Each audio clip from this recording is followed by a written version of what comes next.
too. Hey, well, Hi, did they Paul.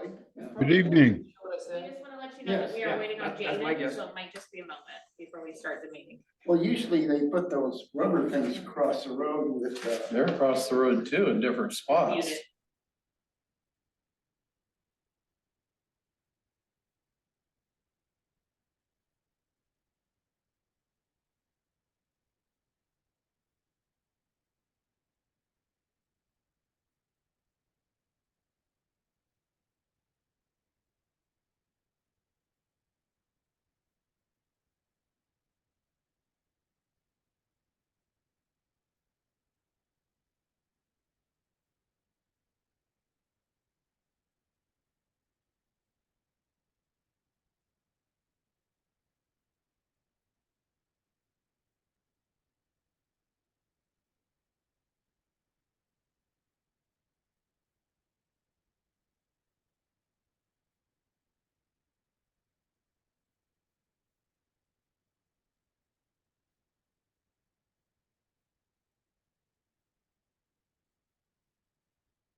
Call to order, roll call. Carl here. Jaden here. Richardson here. Moore here. Freilinger here. All right, public comment. Do we have anybody signed up? The public comment? I'm gonna talk after Jenny does it. Okay, She great. needs some help with the economic. Just the fact that we're working with, you know. Well, since you're on the record, pull that podium over here, get up there, say your name and address. Sorry. Is that what we're supposed to do? I usually set it up before. Okay. Thank you. All right, now you're official. Patrol 760 Second Street. Been working with DCL, LTC, no, LCDC? yeah, LCDC. Yes, in constant communication with them every week. We're waiting for the governor to sign the new legislation for the urban growth boundary expansion type stuff. That's still in the works. There's still some legislative things that are happening, financing, some of the rules, what can be done, what can't be done.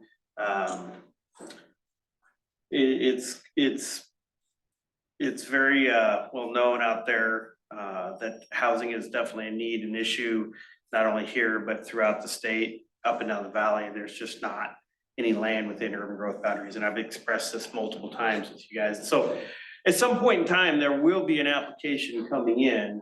And I've talked to the county, Ken Friday over there, and he says that the county is still gonna be involved, but probably not at the level that they normally are.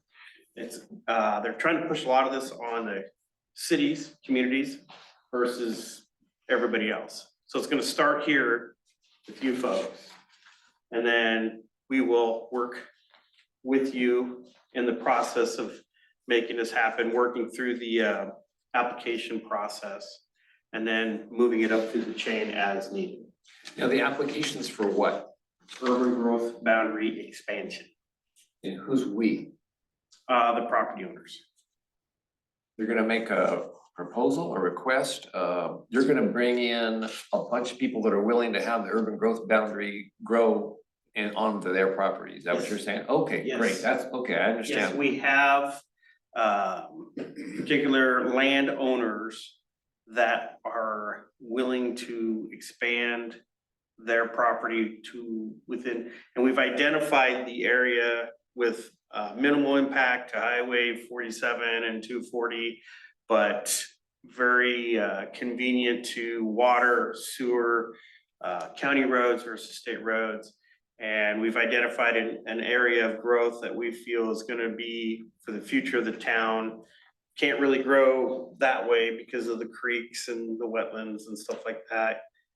There is some potential for growth towards the south. To the north, there's potential, but it's mostly looking towards the west and in that area. So that's kind of where the landowners have all agreed to come together. And so they're all for it. There's no disagreements, but it's something that when I sat where you're at, we identified 6 years ago, 7 years ago, whenever I was on the plan, when I chaired the planning commission, that we talked about moving the urban growth boundary process forward. Well, we're here. So why are you speaking for them? Just helping them through the process. That's why I'm here all the time, just to kind of keep you guys in the loop and what's coming. So, and then the Supreme Court came out with a pretty serious decision yesterday. Friday. So I don't know if anybody's paid attention to that. Or Nationwide, basically. do with land use? Yeah, pretty much. What was it? Can't just assess a fee just to assess a fee anymore. Gotta have a reason. So SDC fees, everything's subject. Interesting. Yep. And can't be just arbitrarily throwing up SDC fees and charging people just to charge them. So the guy won this case down in California. So. All right, interesting. It was unanimous by the Supreme Court, so. Thank you. Anyways, that's what I'm just talking to you guys about. Well, how are you? Chairman Moore, can I interrupt? I do have one item that I can tell you folks, if you're interested, only take a minute or two at the most. Okay, is it to do with land use? Roundabout. My name is Robert Davis, 212 North Maple Street. I also am founder of the Yamhill Neighborhood Association. I've been calling Dundee, the city of Amity, the city of Sheridan, the city of McMinnville, the city of Lafayette, the city of Carlton, to find out if those cities charge their fire department for the water that they use. Out of the 6, 4 do, 2 do not.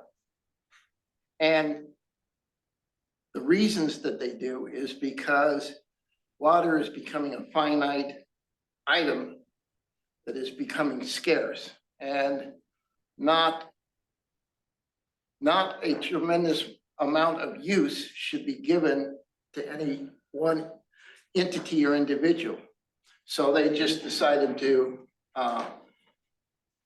monitor and bill all their fire departments for the water that they use. Now, obviously, that's not. This was, brought up in city council, and that's really interesting, but it's not really our thing. Well, but I figured the planning commission Yeah, would want to know that out of the 6, 4 do. that is interesting. So- Thank you. Yeah. Well, how are you? I'm doing well. How are you folks doing today? Good, good. Everybody seems to be, we're all here. Well, that's very good. I wanted to ask, well, on Chuck's comment. Oh, go ahead though. What were you gonna say? Oh, no, that's okay. I was just going to say, I'm not sure anyone would be here since it's tax day, but Well, we managed. there Now, we go. Okay. Chuck is talking about these landowners that have come forward to the mayor, for one thing, to let her know they were interested, and the mayor let me know that this is gonna make it a lot easier. Tell me, the city, the Pine Commission is gonna start this process of urban growth boundary and identify areas to grow. And it makes it a lot easier if the landowners are saying yes before we even ask them. Isn't that kind of what it is? Who drives this? I don't think the landowners really drive it, but they make it possible. Is that right? I can answer that with a yes and a no. I know I sound like a bureaucrat, so bear with me. It's very helpful if you have willing property owners, and there's nothing like people interested in having their property be part of the urban growth boundary. It still doesn't change the fact that you have to justify the actual growth. And excuse me, expansion of the boundary. The other thing too is that there are always alternatives that need to be considered. Just because folks in A want to do it, there might be better options in B or C. Saying that though, there's going to be a new set of OARs, that is administrative rules, coming up. And we won't really be able to look at anything until January 1 of next year. So at this juncture, it's a little bit of everyone's keeping track of what's going on. When the rules come out, it could certainly favor how a city proceeds. But as it stands, I think you're still having, the process will be easier. You still have to jump through certain hoops and you still need DLCD. Okay. Fortunately, I think we have a very good county to work with because this is a joint application, if you will, with Yamhill County. And I've worked with Ken Friday before on a number of issues. So we're very fortunate to have that sort of ally at the county. So I wouldn't even want to consider anything at this point until I see what the rules say. And until something is signed and rules are put together, it's just a little bit of speculation at this point. All right. And I thank you. would concur that nothing has been signed. We don't know what the rules are. We're just paying attention. We're doing a lot of reading, as is the planner over here. I'm sure, so. All right. Jenny, Angie, do we have anybody online that would have to make a public comment? Does anyone online want to make a public comment? If so, please raise your hand. I don't see any hands raised for public comment. We do have Jenny Morrison online, and I believe she's gonna be speaking for the Economic Development. Well, then she's next. Let's go with Jenny. All right, Jenny? Hi, can you hear me? Yes. Hi, good evening. Sorry I'm not there in person. Let's see here. So with our Economic Development Committee, we are kind of in a bit of a holding pattern on a few things. And I think the first thing we're on hold with is the city administrator position. And so, it sounds like somebody's pending on that. And once we have a city administrator, that will certainly help us proceed with some of the recommendations we're making, some of the ideas, and being able to see all of that through. An additional thing, however, is with the Yamhill Downtown Association, we've got a little bit of overlap here with the goals and objectives. And we are having on June 5th a strategy session. And we're going to include the Economic Development Committee on that to talk about, and this would be with folks in the city, so Yvette Potter, Jason from Public Works, to have a kind of a community vision discussion and kind of take the recommendations that came from Doug Rux and the session that he had on March 6th with Yvette and everybody. And so sit in person and have a discussion about what some of these options might look like. And again, this was just YDA and Economic Development Committee, but to kind of review some things, see what some ideas that we have as these two coalitions.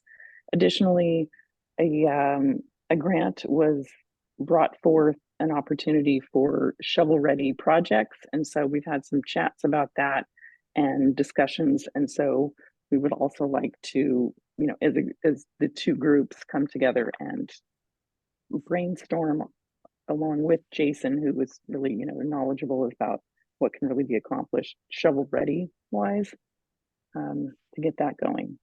Is that So is that meeting open to the public, Jenny? let's see here. I think not quite like a full-on public. This was more of like a YDA and Economic Development Committee discussion, but we can absolutely, so with the, as far as, it's not like a public discussion, but I think interested members of the city and these committees, if that makes sense.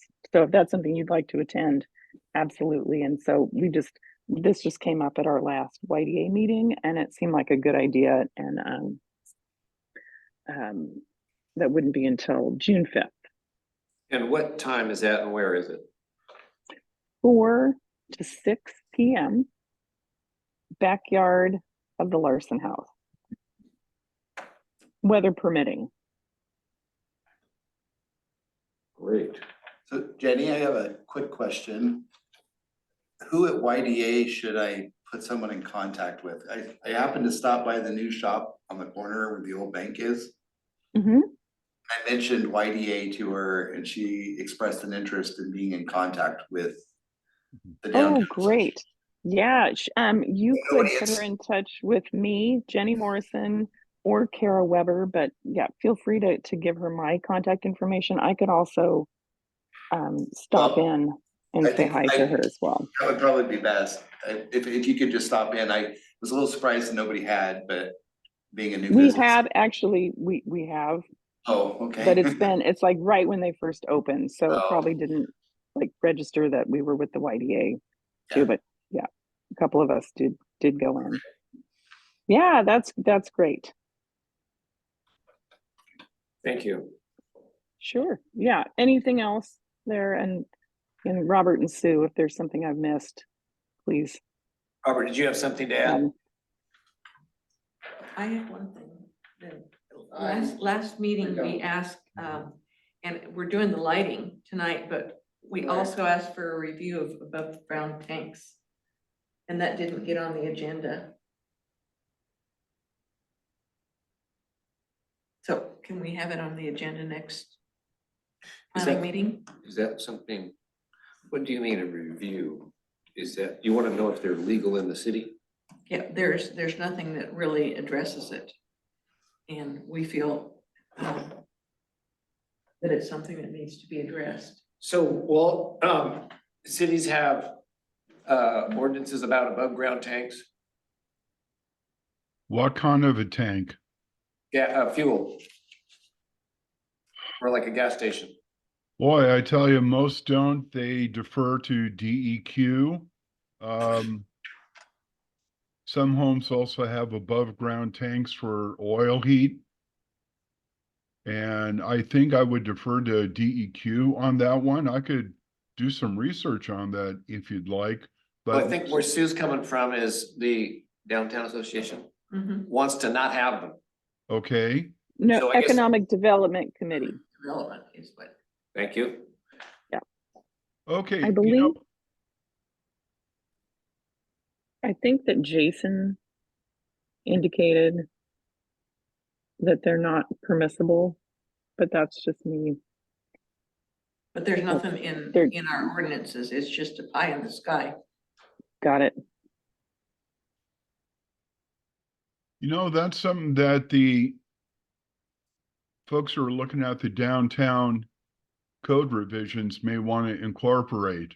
Again, we're running into this area. We'd like to do something now, but there's projects coming down the line. So I could proceed as directed. I just want to let you know that that option is out there to pass that on to the folks who are doing the downtown code updates. Just a thought. And that's the Rex company? Right, yes, I think both 3J and Rux are working together for both grants. And that would fall under the technical assistance grant. Yes, it would. And I guess it would take city council to say, yeah, do that, spend our money doing that. Well, this is an open process. There's going to be public input. And that comment in terms of above ground tanks certainly can be considered by the folks that were putting everything together. And they could do the research in terms of, are these allowed or not? I know in Dundee, for example, there's an above ground propane tank at the gas station. There was one in Sheridan too, so I'm not sure how far one can go with this, but that's something that could be addressed at that level. Great, yeah, we have a above ground propane down at the gas station. Yeah. So somehow we get to Doug Rux. I'm not sure I'd be going through channels if I just called Doug Rux myself and said, put this on your list. I'm not sure that's my place. Who would do that? I tell you what, I can go ahead and just kind of pass the word that, hey, I attended the planning commission meeting and they're interested in the following. Would that work?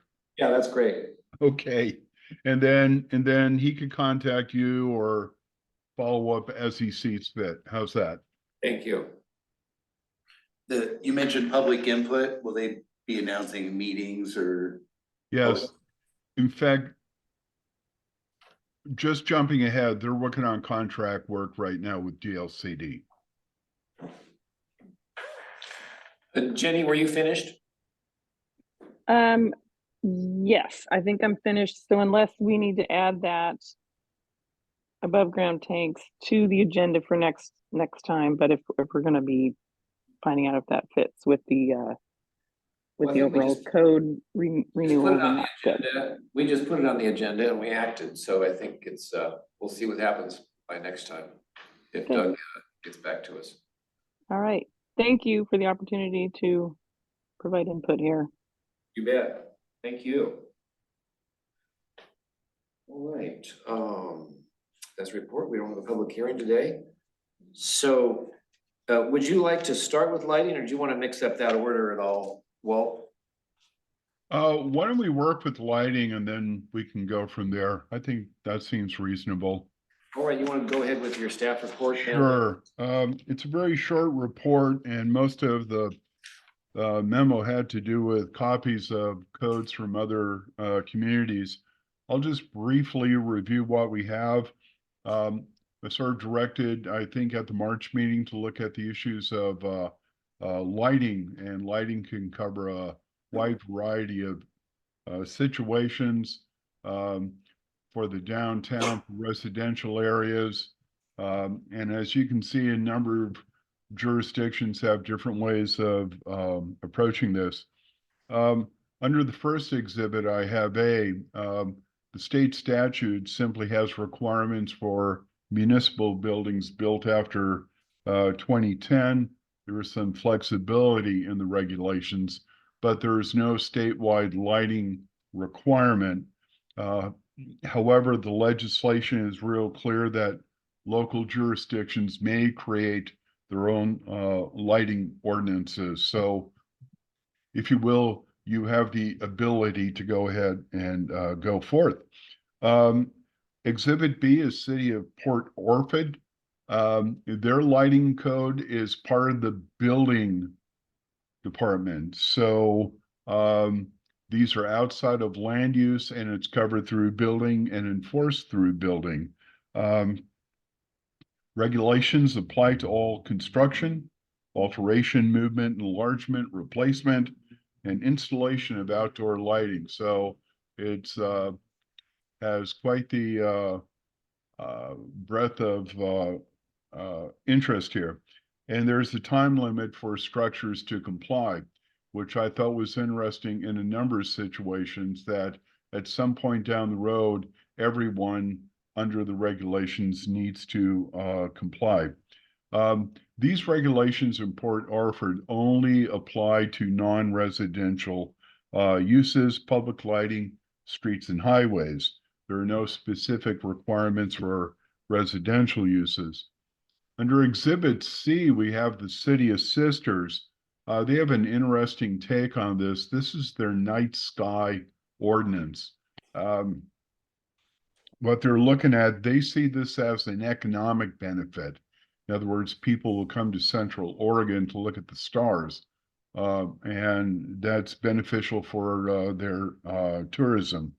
Regulations in Sisters apply to all activities, including residential.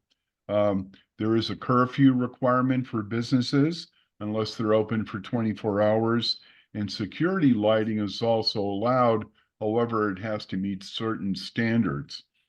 The last exhibit is City of Dundee, down the road, if you will. Their regulations are a bit more generalized. They are in their land use code. And they lack some of the detail I noticed that quite a few of the codes have. However, all land use applications do require lighting plans as part of any process or even building permit. And they also grant flexibility in allowing alternative lighting materials. In other words, their attitude is meet the intent of the code.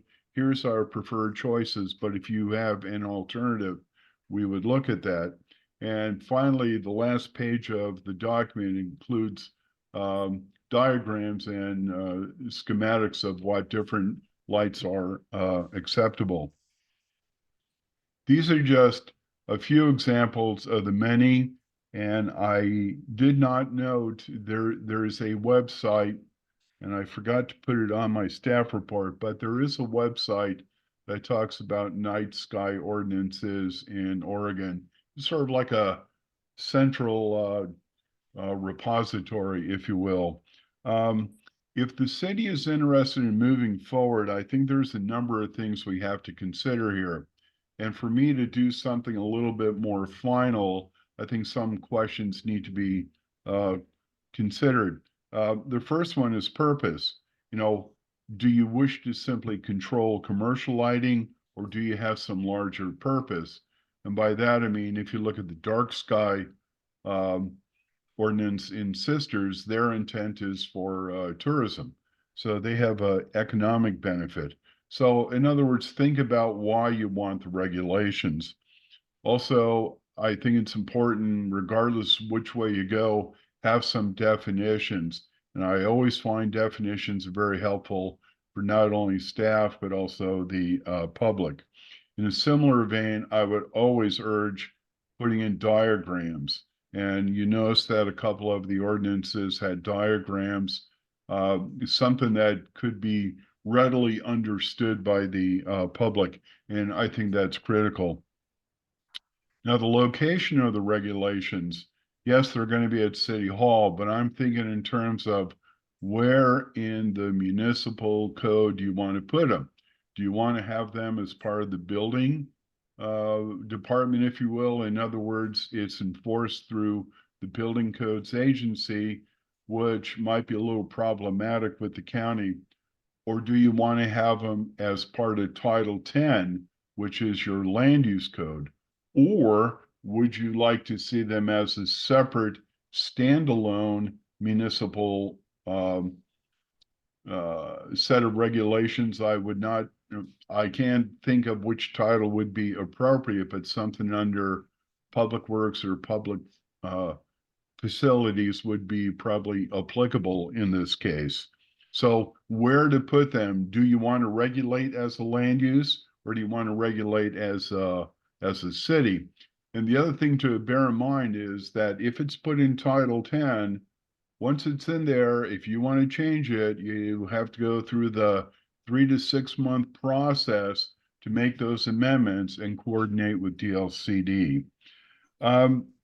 Inclusivity, do you just want to have commercial uses involved in this? Other non-residential uses, public uses, City Hall. That might be a function, I think, of the purpose, but think in mind who they should apply to. One thing too is, do you want to have a time limit in retrofitting? I think Port Orford and Dundee, in fact, all three of them had time limits in which to replace the lights and make changes. I think Dundee's was up to 10 years. Port Orford had 2 requirements. One was 18 months, another one in 5 years, if I recall. So again, do you want to place a time limit, or would this just apply to new projects in the city? I think my concern would be that unless everyone's on board, no one may be on board. given the slow rate of absorption of new buildings, et cetera, within the city. And finally, the one thing that always is of concern to me when working with smaller communities is enforcement. Who's going to enforce this and how much effort does the city want to make? There is a cost involved, and it's very important to consider enforcement capabilities.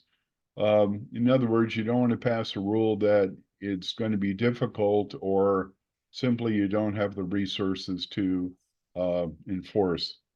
So that is the staff report. You have examples to look at. And I gave you some questions to ponder, if you will, and I will proceed based on the commission's direction. All right, thank you. Let's take these one at a time. I'd like to start, if anybody has a different opinion, say, excuse me, I don't agree, and we'll take a different course, okay? I'd like to start with where we put the code. It seemed like from what I read between the lines, you were kind of recommending, it seemed to be leaning toward a standalone code. I am, for the purpose of, it's probably a little easier to modify and make changes. If you put the requirements in the development code and you have problems down the road, it's going to take a little time to change. This is not central to land use, if you will. This is central to, I think, the city's aesthetic, and which in some cases can be controlled through land use. But I'm always a little nervous if it's not essential. It can be done in the development code. That's not a real problem. It's really a matter of enforcement. So before we get to enforcement, does it sound like, or are we in agreement that a standalone code made sense from what he was saying? Okay, so let's go with that. Well, there's one checklist. Okay. Let's go to enforcement now. And I think I need a little education on that, but the one thing that came to my mind was you regulate it when it's, you check it out when it's gonna be new. And you have timelines that things have to come into compliance. But the enforcement happens when there's a complaint driven. That is generally the way it's done for most community policing, if you will. The city is likely not to drive around and check lights of everyone after 5 years. So it would be complaint driven. I mean, bear in mind with the new, let's say a new business comes in, they would automatically have to comply. I'm assuming some sort of lighting schematic would be required, or they would have to show what they have for lighting fixtures that are on the exterior. And just be sure you understand, this is just exterior lighting. We're not talking about what you do inside the building. It's just the exterior lighting. So bear in mind, if you want to have a time limit somewhere along the line, you're going to have to go out and enforce. Most people, if they understand and they're supportive, you probably won't have an issue. You will always have some people who will disagree with the purpose. So you have to be ready to enforce on that. And that's just kind of the way regulations work. Do you recommend a time period, a compliance time period? Yes, I kind of like Dundee's for 10 years. I know that's a long time. In other words, you could maybe do one specific requirement for non-residential uses and then a second timeline for residential uses. Let's face it, a business can go out there, and if they have to change the lights, that's a business expense. At least they get a write-off on that. However, if you're a property owner and you have a single family home and you have to change some lights, there's not anything you can really deduct on that one. It's a natural expense, out of pocket expense to do it. So yes, the business is gonna have to cut the check, but they have a way to take that off their gross income. So my thinking would be, I think a time period would be good, one for non-residential and one for residential. So I was thinking 2 years, but maybe we do 10 for residential and 2 for commercial. That seems reasonable. In fact, the other codes were doing like 18 months. I think 2 years, once it's adopted. Bear in mind, a little education would also help with everyone, but yeah, for non-residential, I think 2 years would be fine. The only two outstanding issues we have in town are the fire sign. And then there are complaints about the lights on at the gas station, the far end of town. I'm not sure what our regulations have done about that or what these will do, but we're looking probably at doing something around business hours. I'm not sure if that has been applied to them or not yet with what we've done. But this probably would apply to them, so. I think you raise a point about, for example, City of Sisters that says when the business is closed, it's closed and you don't have a bunch of lights on. They do have an exemption though for 24-hour businesses. They also have an exemption for security lighting.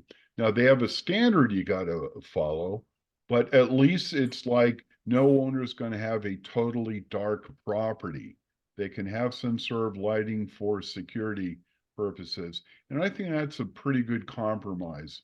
So Let's put that in, that, yeah, That's security fine. lighting, but, and now one of the codes had with, say your business closes at 10, but your employees are changing their uniform and you want to give time to have lighting, so you give it an hour after business closes. I noticed that in one of them. That's a possibility, I think, though we kind of want that gas station off at 10 when it closes. Maybe an hour, but that was another consideration I thought was thoughtful. And again, it's like when the business is not open to the public, the lights go off or add 30 minutes to it or something like that. Or the security lighting is probably sufficient. Yeah, And that- okay, so let's Exactly. not worry about that. Sue, what did you have? Well, I 100% agree with the 2 year, but I don't think 10 years as a property owner, and I'm just speaking, and I'm talking about me personally, who used to have a business on my property. I have 2 of the sodium lights. And, when we moved here in 1975 and we started decorating the Beverly Cleary House, we used the big 12-volt lights, and that was all, it was either that or the little 8s, which didn't do a thing, so we bought the 12s. Well, things have changed, and the LEDs and whatnot, and the lights that are available in this one from Dundee shows the different styles with the hoods and whatnot. I can, because I am by myself and I'm down on the back of the property, I can't see because of my shop in front of me, what's going on out there. And I know things go on out there because I've got a parking lot and people just decide that they can park in my parking lot. And it's kind of nice for me to be able to see. And so I really respect the fact that I've got those lights out there for me as a widow.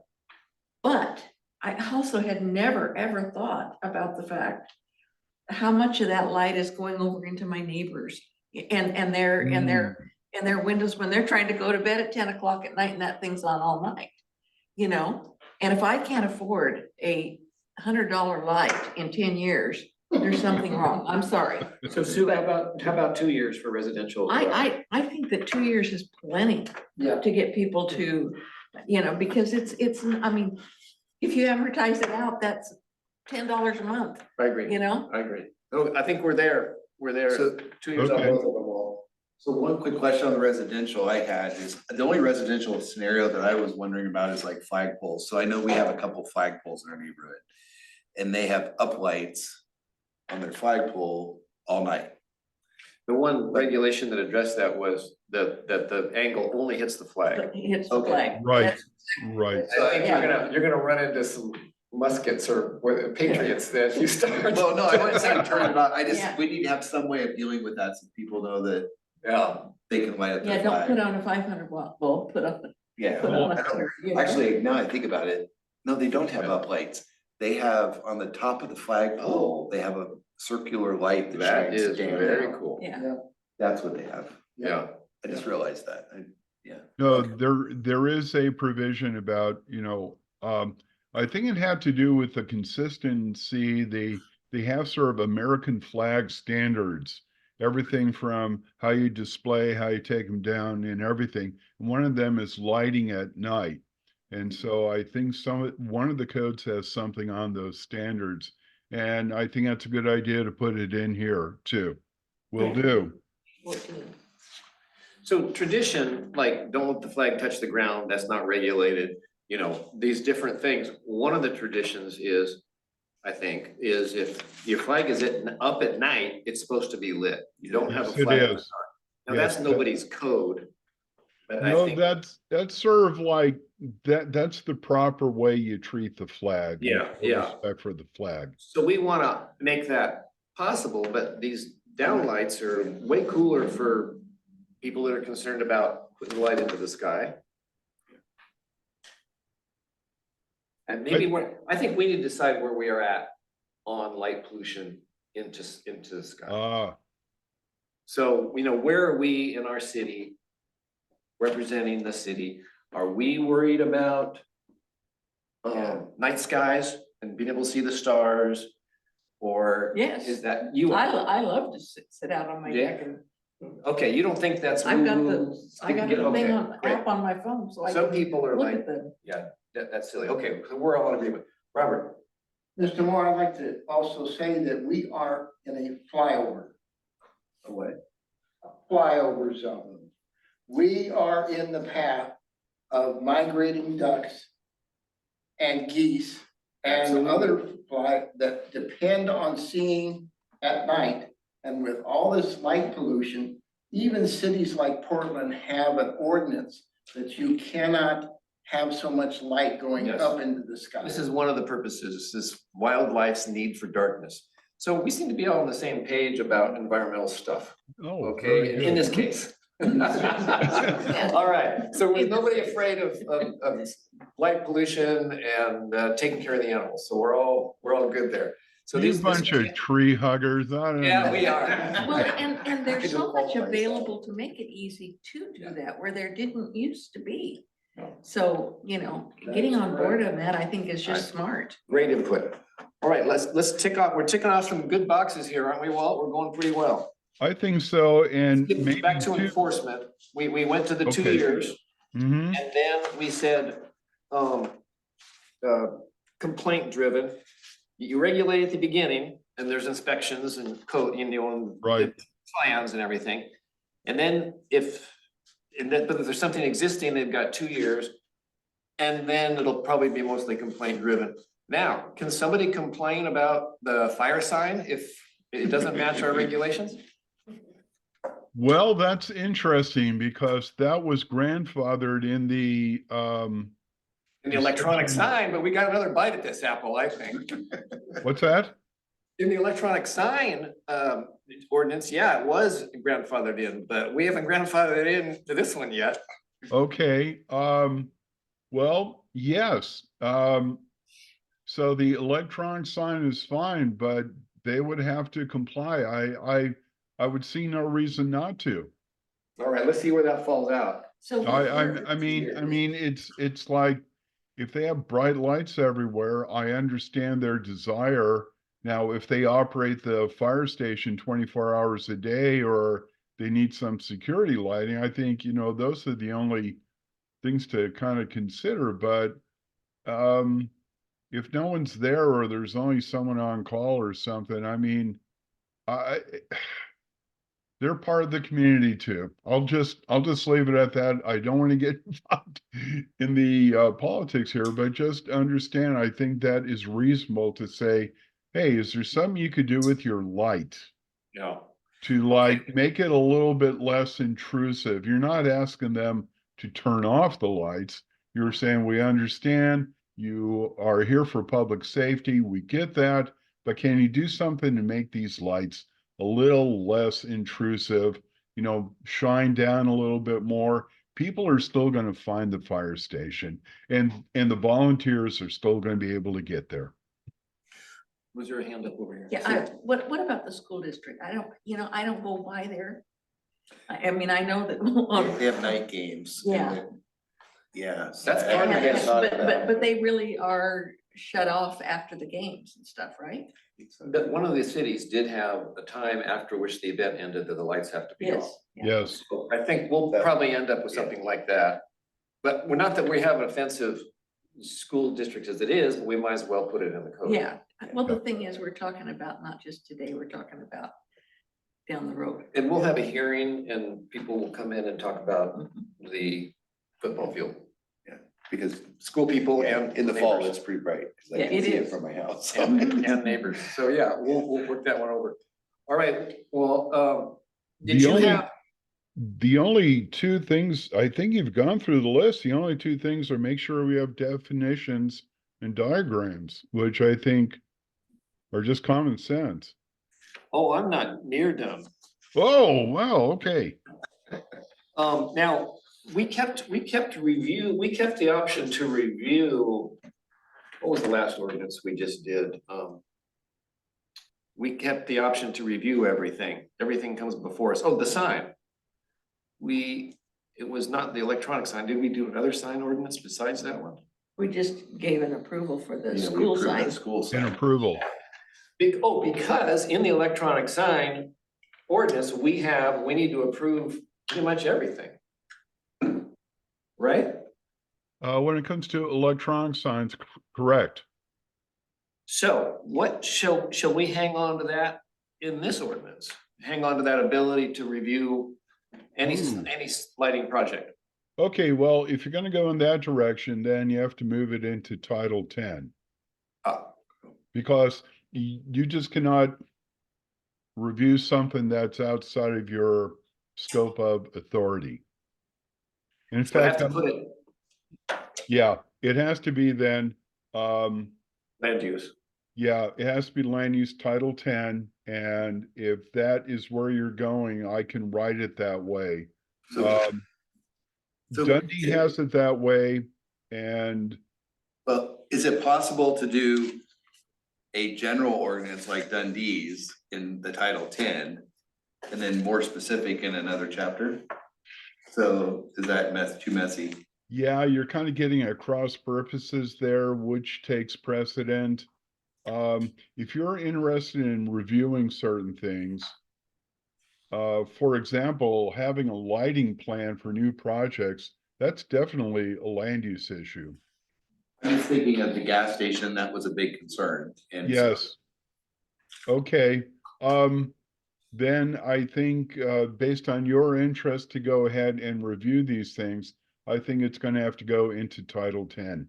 And I'm that, confused though. Did the electronic sign ordinance go into Title 10? yes, Okay, that's why we have the ability to look at, that's why we could look at the school. exactly.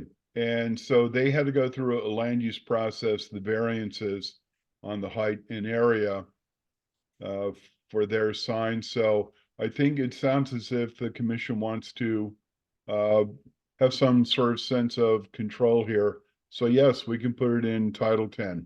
Will do. Let's think about that for a minute. Well, would you make an argument that, I want you to think about that for a minute, what that would mean going down the road, and let's see what Robert has to say. Is the Sisters Exhibit C, is it part of Title 10 or is it a independent standalone code? Well, I think that's part of their development code. No accessory Because they dwelling retained the units. right to review, didn't they? Yeah, Right. I think that is part of the development code. Okay. So that would be Title 10? For us, that would be Title 10, yes. So Walt, did you think of any reason to talk us out of this direction? No, I think the fact that you're interested in having some sort of review here, I think the fact that Dundee also has requires lighting plans, it ties through building and also land use. I always get a little nervous, especially if you want to be flexible and change, but if you're comfortable with Title 10, I think it can be doable, and I could write it for Title 10. Okay, with the fact that we have our electronic sign in there, There you go. You feel more comfortable. There you go. I think we've already decided that we want to do residential and commercial. Correct. Correct. Okay. Oh, there is a holiday section in a number of these. I think we should have that. Absolutely. We have some homes in our neighborhood that are pretty much year round now.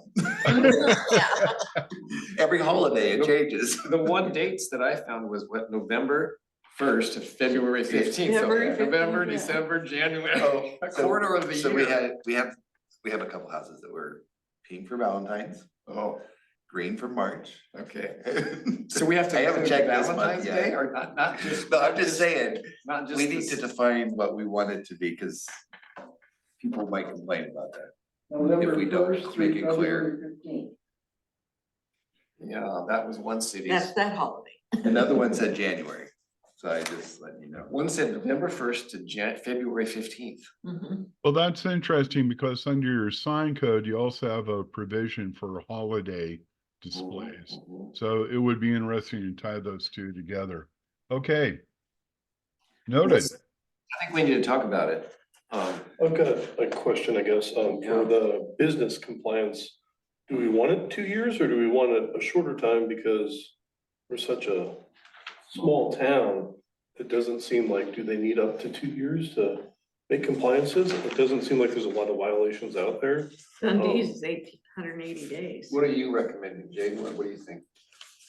I mean, I don't know, the 180 days doesn't sound too far off to me. That's a half a year, basically. So another gray area here, I hate to bring up the gas station Is again. this bearing on this? Yes, Okay, it good. is. I hate to bring up the gas station again, but they might come in after the 18. What was it, 18 180 week, hours. 180 6 days, months or- yeah, 6 months. But we've already reviewed their plan and put it forward. Yeah. But we they- haven't for signs and lighting. Oh, we haven't done that yet, No. have we? That has to come before us again.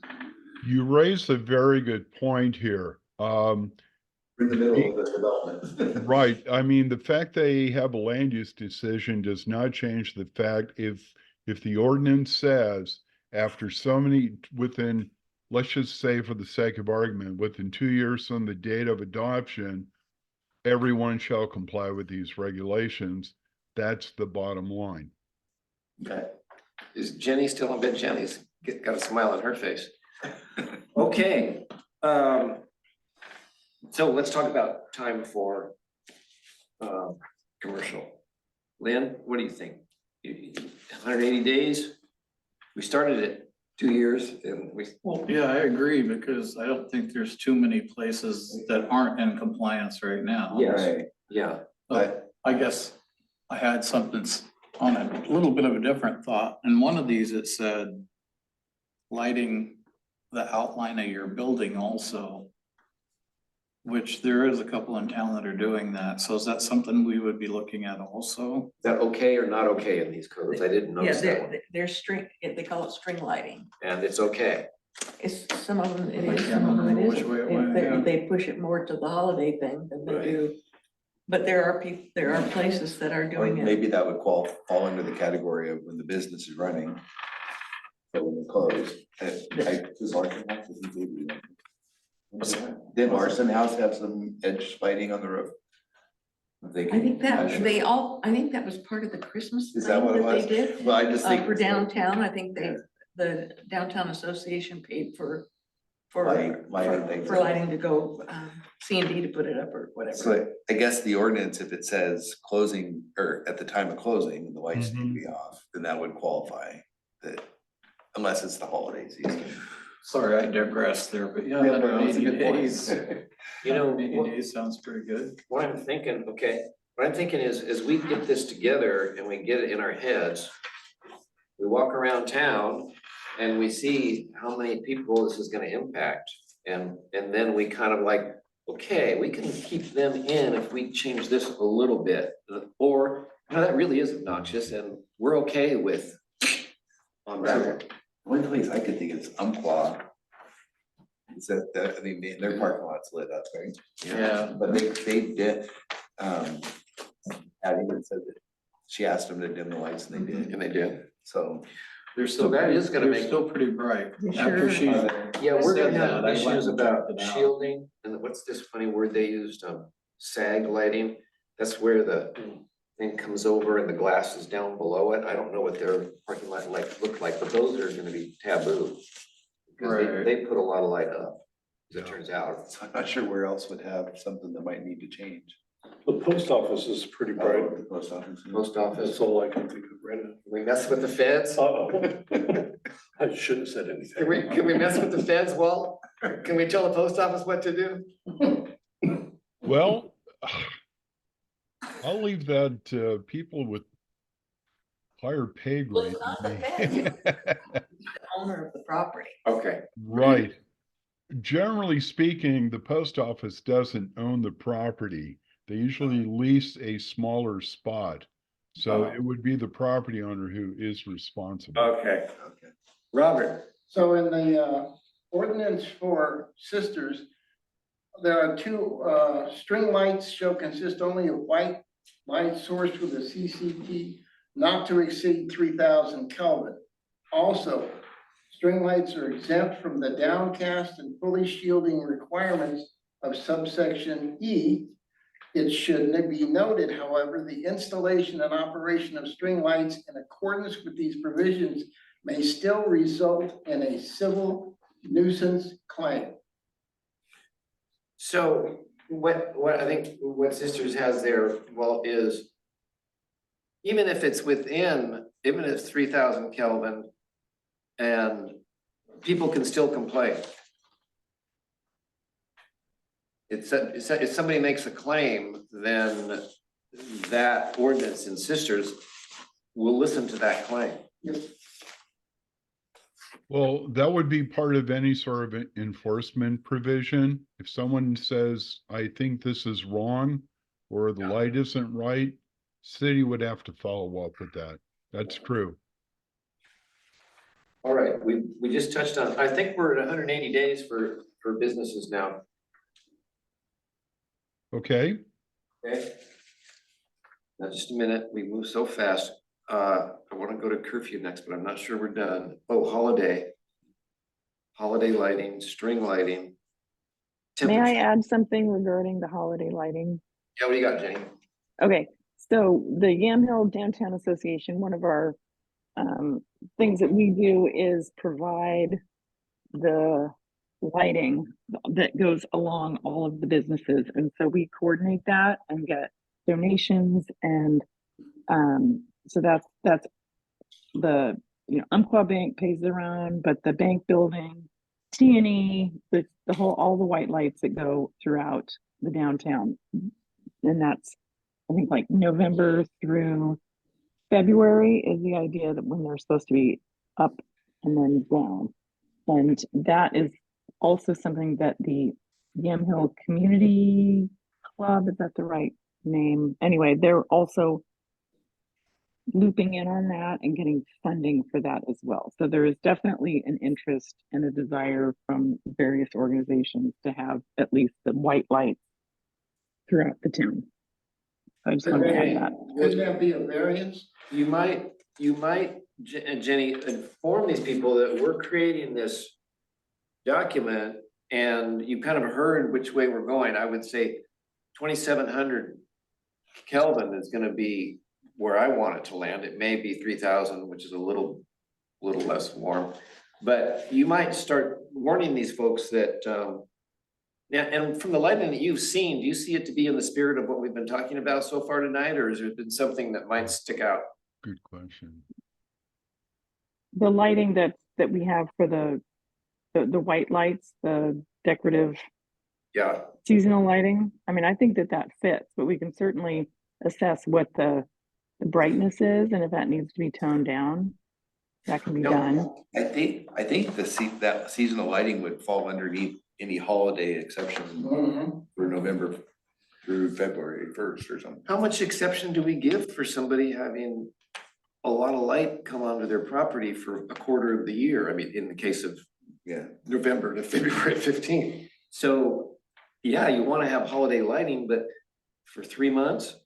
And how do you shorten it? I would say maybe make it long, but have it, And yeah, have some controls on it. But let me talk about temperature for a minute. 2700K is really warm. You don't find much warmer than that in the store. The sun at noon is around 6000K. So when you think the sun is warm light, it's not. If one of these if one of these fluorescents was 6K, you'd be going, oh, that's so blue, get that out of here. You know, this is making me nuts. Even and on a cloudy day, it goes up to 10K. When it's overcast, it gets even bluer. And the sky itself is 10K because it's getting blue, it's into blue light. I think there's other reasons the sky is blue, but anyway. So just to give you an idea of what this Kelvin is, if you didn't know, maybe you already know from light bulbs. And then another big topic, well, is lumens. I pulled out, some of these are like 800 lumen limits. Did you notice those in some of the ordinances? I put out my 8-watt LED light bulb, which is a 60-watt equivalent. It was 800 lumens. So having a 60-watt bare light bulb on your front porch is something we probably won't want. We want it lighting, not with some sort of. not hitting your neighbor. Yeah, yeah. So, and just to give you an idea what 800 lumens is, it's just a 60-watt, 8-watt LED, 60-watt equivalent. Okay, all that said, let's go back to curfew. We're finished with that? I'm not sure we really said business hours. So is that what we're gonna say? Yeah, you know, the thing that's really hard, and I'm thinking about this November 1 to February 15. I think that part of the reason that happens is because most of this kind of lighting is done by people like C&D Landscape. They have a very specific schedule, and they have a time frame that they gotta get it up by this time, but then they also have to get it down. And so they've got to have a little bit of time by the time they get around to everybody that they work for. And I think that's probably a lot of the reason that they have that leeway there, is not because they're necessarily saying that's what we want for holiday lights, but that's what the time frame is that they're given for a commercial installation company to come in and put them up and take them down. So my question would be okay, so if you're not feeling like 3.5 months is where you'd want to be, would they be the kind of thing that could just be unplugged or turned off, or, you know? Well, I was saying that I wasn't really necessarily pushing back on the 3 months as much as if we're gonna have them that long, then we have to make sure that they're not exceptional, you know, for that long of a period. If it was a couple of weeks, go ahead, light up your front yard. But if it's crazy, if it's really exceptional for 3 months, then that's something we don't want. So I was thinking damp down the control on them rather than shortening the time. Are they controllable? Well, kind of when I say light? control, I mean the regulations. Say, look, it can't be over this, and some of these are not flashing. You want, I mean, holiday lights flash in the yards. That's part of the fun, right? But how much flashing do we want? Well, it's really kind of hard to take that away from people in their homes. Yeah. I think Where so. I can see that we could say that to the commercial district. I don't know that you could say that to Yeah. everybody that's gonna have all their, I'm gonna beat my neighbor in how many lights I'm putting up this year and how many more things. So we're blow ups, I can put it in. We're not the gonna get in the yard. way of that. Yeah. I We're not know. gonna get in the way of that. Okay, so that's what I'm hearing is the holiday lights are pretty much, it's open season. on But your here holiday again, lighting then for- you're for talking about, residences. you're talking about somebody that's doing it. Well, mean- yeah, they have, what it looks to me like is there's this new, I think there's a company that must be selling them. Cause there's like two or three houses with the same lights and they're mounted under the eaves. I think they're leaving them year round Mhm. and they just turn them on to whenever they wanna Well, have some those, vested light. You know? those are programmable. Oh, yeah, they're definitely programmable because they change them up all the time. And they do point down. They do point down, they're under the eave, and really, they're not obnoxious. My wife and I just find about people But having there is- lights up year round. Reflective surfaces are to be considered. I know that one of the complaints about the fire sign is it hits that white greenhouse, that white plastic, and then lights up everything around. It reflects on. So Or fog. even though it's pointing down, it also has to take into account reflective surfaces. So lighting on a house can still go out in a way that maybe we do or do not want. This seems really subtle. It's not one of those things, I'm not gonna record them. You know, but One more thing about angle was one of these read 90 degrees would be like, here, this, excuse me, 90. So you can't have anything above 90. One of them was 85. Mhm. And so we might want to have a regulation like that. Well, on the angle at which light can leave, but also we're gonna have a regulation probably on it it's not supposed to leave your property as well. Mm-hmm. So I don't know if, Absolutely, I I don't agree know with if we that need one. both. But if you would kind of mush that together, well, maybe that angle of shielding. I think one of the codes does have that. In fact, there's a diagram with that too. And so that would be helpful. And again, I'll see what I can rustle up for diagrams. We're here, Okay. page 12. Let's make sure we're on the same page for purpose. We've got 3 different listings of purpose and they all seem to overlap quite a bit. I don't think we have a problem. Sing out if you disagree with any of these reasons. Conserving energy to the greatest extent possible. Promoting traffic and pedestrian safety. We have to have safety lighting. We don't want to. Minimizing glare. Now glare was kind of defined as you don't like it. It's irritating. Trespass and obtrusive lighting. Light trespass, that was an interesting phrase. I like that phrase. I'm not sure if anybody else does, but that might get into our ordinance. Obtrusive lighting is probably a little less, I don't know, pejorative, trespass lighting. Light pollution, we agreed that we want light is one of our purposes. And sky glow and light pollution are really the same thing. I'm looking at the Port Orford. In my mind, it's the same thing. The natural environment. Let's go to the next one and look at our purposes. Anybody want to jump in on any of those? Okay, I'm on sisters now, page 11.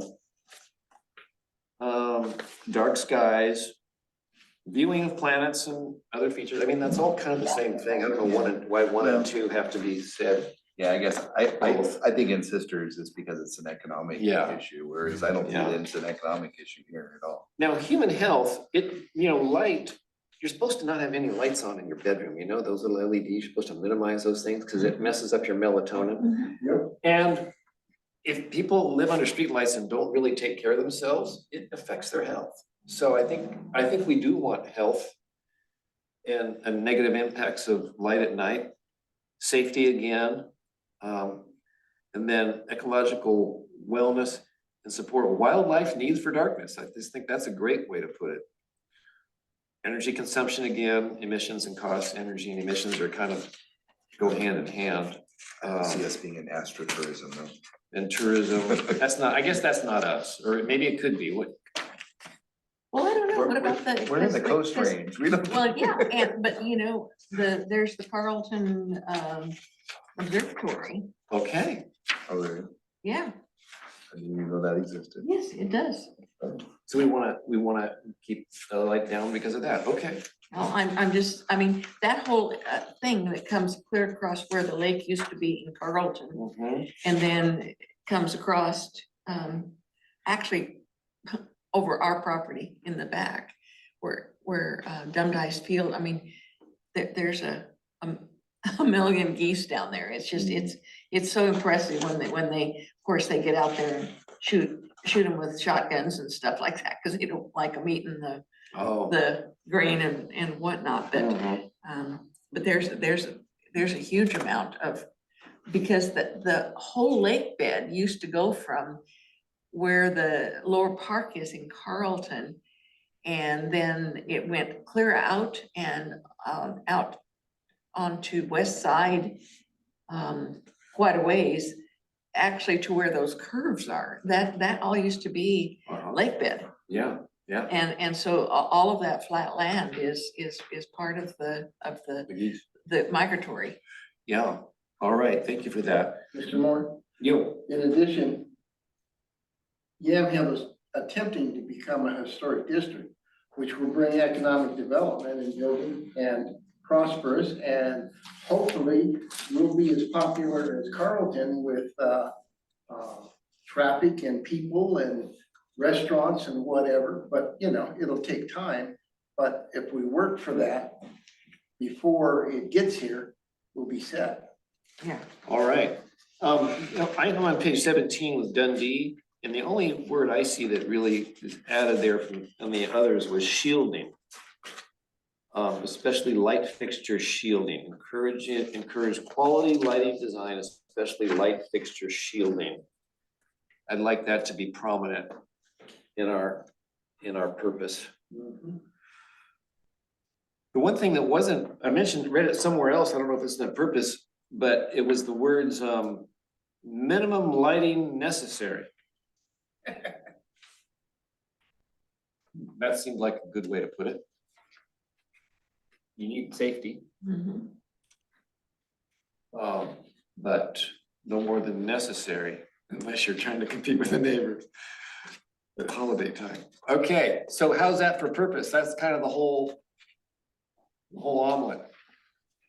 Well, Very true. In fact, you would need several eggs now. So yes, you definitely have it there. And a big pan. Yeah, that definitely covers it. And again, I just want to emphasize the need for definitions and diagrams because there's going to be a lot of questions what this means, and anything to help folks out would be beneficial. I think at this juncture, I have a very good idea where the planning commission would like to go, and may I suggest we put this on next month's agenda, and let me give you a draft document to look at. very good. Sue had something she wanted to point out on. I just, on page 17, under Dundee, it says light trespass. The luminance of any light shall not create a private nuisance. And that, I think that really kind of spells it all out. But you know, you don't think about it. Like I said, I had never thought about my sodium lights. Interesting.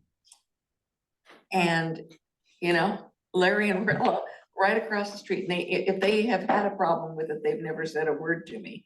And we've only been neighbors for 49 years. So, and I've had those probably 45 years, you know, And if you're But- Patty Perrin across from the bank, yeah. you've got the same situation. I mean, I would consider that safety. What was I that? mean, so you can get to the ATM without being in the dark. Yeah, Yeah, that's she, safety. she worked with them to say when, to make sure the ATM was on, but it wasn't, or I think some of the parking lot lights had to be The dead, parking lot lights are on timer or something. no, Dusk to dawn? I mean, a sensor, motion sensor. motion sensor. So when somebody drives in the parking lot, they come on, and then when they leave, they go off. So while they have fully shielded on 17, the Dundee, they have fully shielded lights greater than 1,000 lumens. So that's interesting. So somebody with, there could put a bare 8,000 lumen, oh, it's only 800 lumen porch light on their front porch. But that's light leaving the property. How much light can leave the property? So there's a lot of questions here still, Walt, on what a resident, what about that bare bulb on the porch? I'm not sure I can give you a direct answer right now. Yeah. I did make a note of that. I just, you know, let's maybe look at something and see whether or not that fits. This Uh, code only starts shielding at 1,000 lumens is my point. Yeah, in fact, Dundee was probably the most, shall we say, flexible of the codes, where I Oh. think, The next one down, it says partially shielding between 450 and 1,000. So I'm not sure what partially shielding means, or recessed. they did not do a very good job in definitions. Yeah. That's, you know, you have an idea what it might mean. I may have a similar idea, but someone else may have something completely different. And Yeah. that's where those definitions would help out. Shielded, non-shielded, lumens, just sort of define those a little bit more.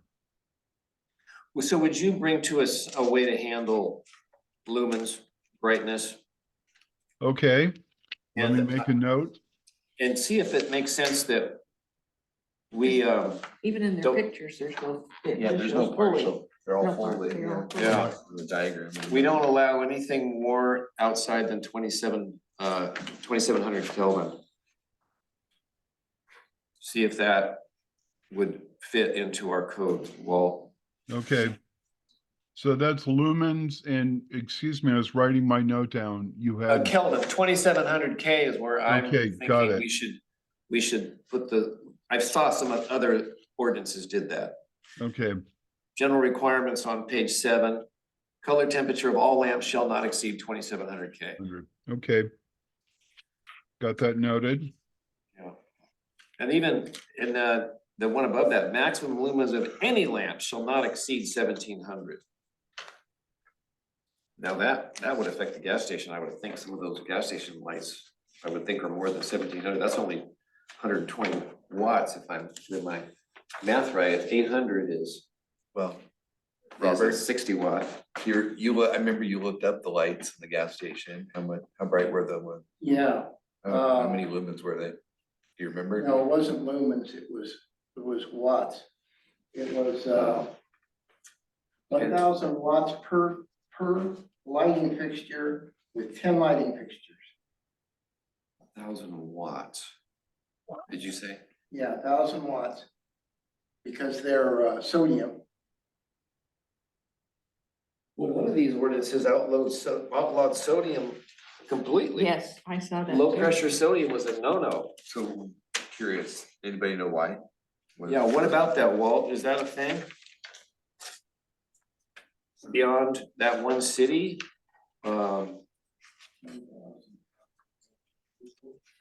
Which one was that? Like I said, this is. I'm gonna take a guess. It's probably Sisters. Is that right? What page does that start on? 11.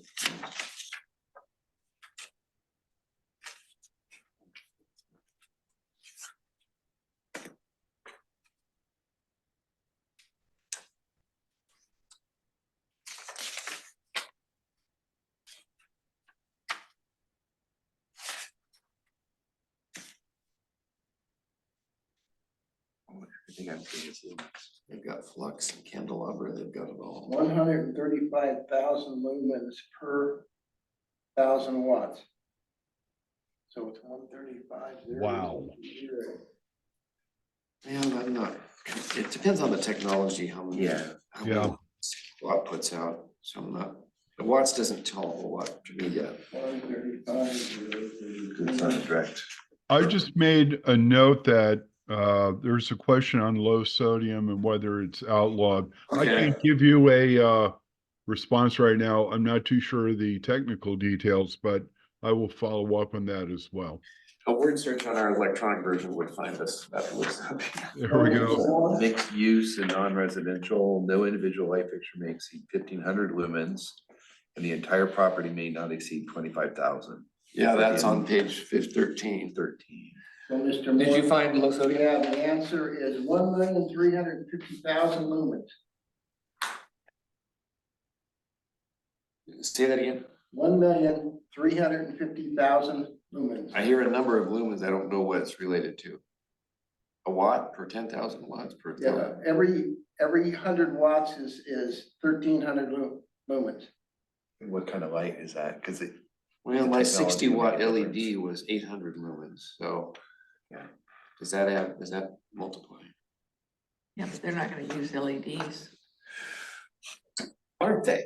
Yeah, we're talking about low sodium may be out. What else is left in incandescent? When you say they're not gonna use LED, what What would is a they? flood?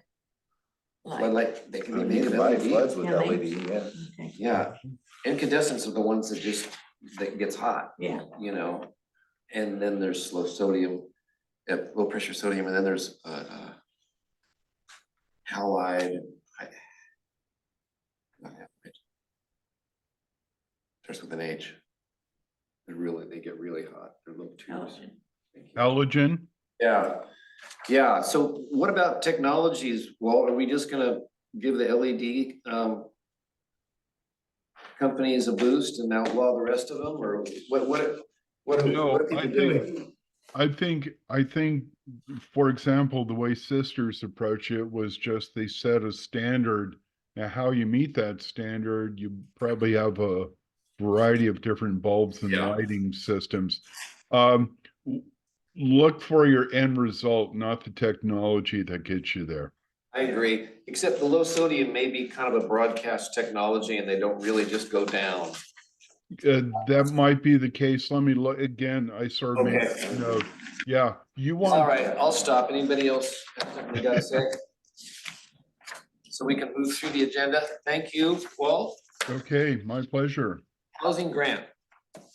Well, if you don't mind, I'll do B and C together. I think as part of the packet, you had some information from 3J and Mr. Rux on.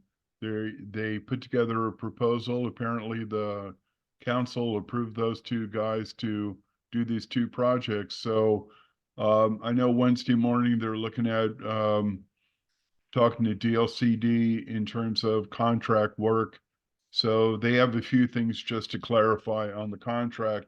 Then they sit down and do their scope of work and get that approved, and then they start doing their work. So That'll affect us when they come back with ordinances that come under land use. Is that right? for correct. us? However, one of the things, they're just not going to come back with an ordinance. They have to come to you like some work sessions. And they need to lay out, hi, this is where we're going. This is what we're seeing. Here are some of the suggestions. How do you want us to respond to a certain question or issue? So you will be intimately involved, if you will, in terms of this whole process. And it wouldn't surprise me that most of the planning commission meetings at some point will be a lot of time spent on these projects. And you may even want to think about a special meeting once in a while just to sort of clear the deck. So that's down the road. Don't want to excite you or scare you, but just something to bear in mind. Well, if we have a lot of other issues that we have to address, we may need extra meetings. If not, Yes. so we'll just see Yes. how it goes. Yeah, I think it's really important for the commission to be right involved from the get-go on this thing. Great. And then Title 11, what'd you bring us? Well, I didn't bring you anything. I just want to give you an update. I have started working on a rough draft of Title 11. It's gone a little slower than I anticipated. I should be able to free up some time the end of the month. I'm not going to promise anything by May, but I will definitely have something to you folks by June. Okay? Very good. Thank you. We're getting to the bottom of our agenda. Next meeting info. Who's got that date on there? Tip of their tongue. I